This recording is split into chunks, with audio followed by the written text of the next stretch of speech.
This is from somebody writing to the secretary of the Smithsonian.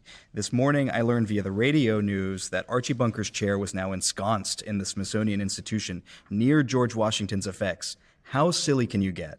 Filled with more than 1.8 million objects, like Thomas Edison's phonograph, Dizzy Gillespie's trumpet, and even Julia Child's entire kitchen, the Smithsonian National Museum of American History is sometimes called America's attic.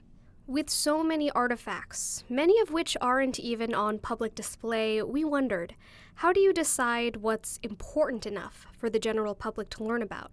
And what's the point of preserving artifacts of entertainment?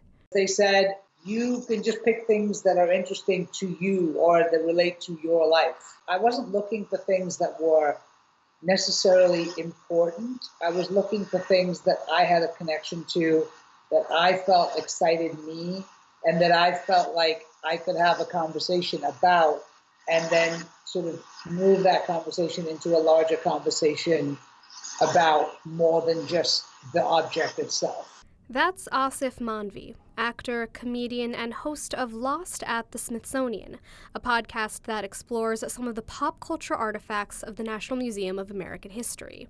The show highlights obvious icons, like Dorothy's ruby red slippers from The Wizard of Oz and Archie Bunker's chair from All in the Family. But it also highlights objects personal to Mandvi, like this laptop he handled on HBO's Sex and the City. That's a sad Mac, you sad Mac. You should have told me that before. To some people, these objects from entertainment can seem trivial, but Lost at the Smithsonian argues that isn't the case. The Wizard of Oz represented the industry's technological shift from black and white film to Technicolor. All in the Family brought political commentary to sitcoms, and Sex and the City symbolized a new era of women's empowerment.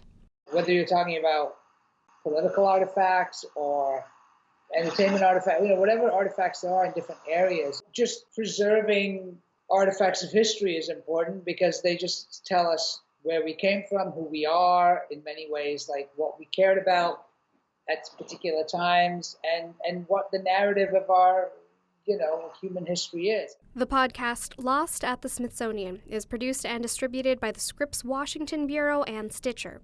Both Stitcher and Newsy are owned by E.W. Scripps.